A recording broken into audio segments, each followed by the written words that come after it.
Combien de gens ils étaient chômeurs Shabbat, ils mangeaient kasher, etc. Et petit à petit, dans leur travail, ils ont commencé à rentrer dans des trucs, ils étaient obligés de voyager dans des endroits où il n'y avait pas de manger kasher et tout. Ils ont commencé à manger des choses qui ne sont pas kasher. Après, leur tête, elle commence à tourner. Après, un jour, Shabbat, ce Shabbat, je ne peux pas, on a un truc très important, mais pour une fois, je suis désolé, ce Shabbat, je ne vais pas pouvoir et tout, mais c'est une fois, c'est tout. Après, une fois, ça devient deux fois. Et voilà, les gens, ils se marient avec ce roi-là, ils les attrapent. Pourquoi?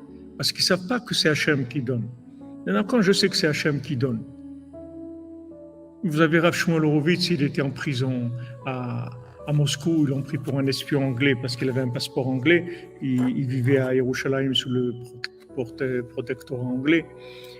Donc, quand il est venu en Ukraine, il est venu avec un passeport anglais, avec un grand Messiret Nefesh, Yemé Shmuel. Je ne sais pas si ça a été traduit en français, je ne crois pas, mais c'est un livre extraordinaire et qui raconte sa vie, c'est sa vie qu'il a racontée.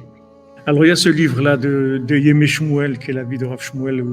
C'est le seul au monde qui est venu à Ouman sous le communisme.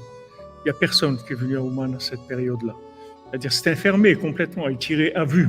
Et il est passé, il lui tirait dessus, il a passé les frontières, et ils lui ont tiré dessus. Il est arrivé à Ouman, il est resté 3 ans à Ouman. Et après, il est allé à Moscou pour essayer il voulait retourner en Eretz.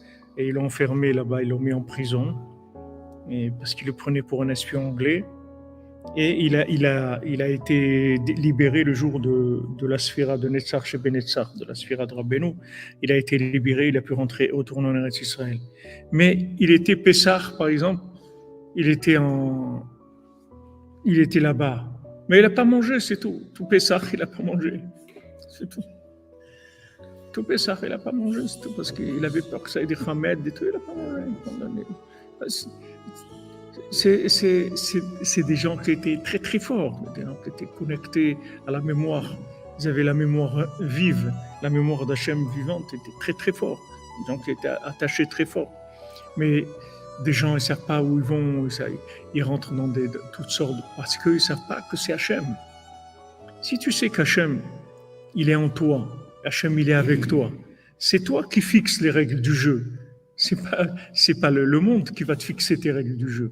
C'est toi qui fixes les règles du jeu selon Hachem qui est en toi, c'est-à-dire tes capacités, ta façon d'être par rapport à ton service d'Hachem. Tu fixes, c'est toi qui fixes. À Oman, il y avait des gens, ils avaient des magasins.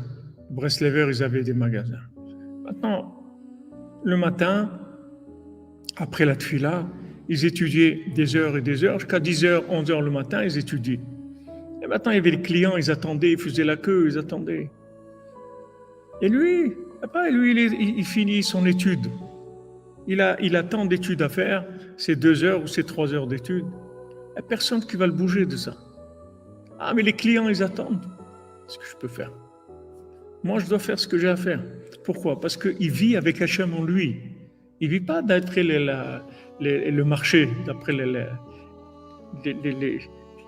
l'aller-retour, d'après le côté interactif, il faut faire ça, il faut faire... Il n'y a pas Il vient Shabbat, on ferme, c'est tout. Shabbat après-midi, je ferme, parce que je dois préparer Shabbat, je dois les mikveh, je dois faire des choses. Fermé. Jusqu'à quand? Qu'à dimanche, c'est tout. Ah oui, c'est comme ça, c'est tout. Pourquoi? Parce qu'il y a Hachem en moi. Parce que je vis avec Hachem en moi. Donc, je n'ai pas de questions.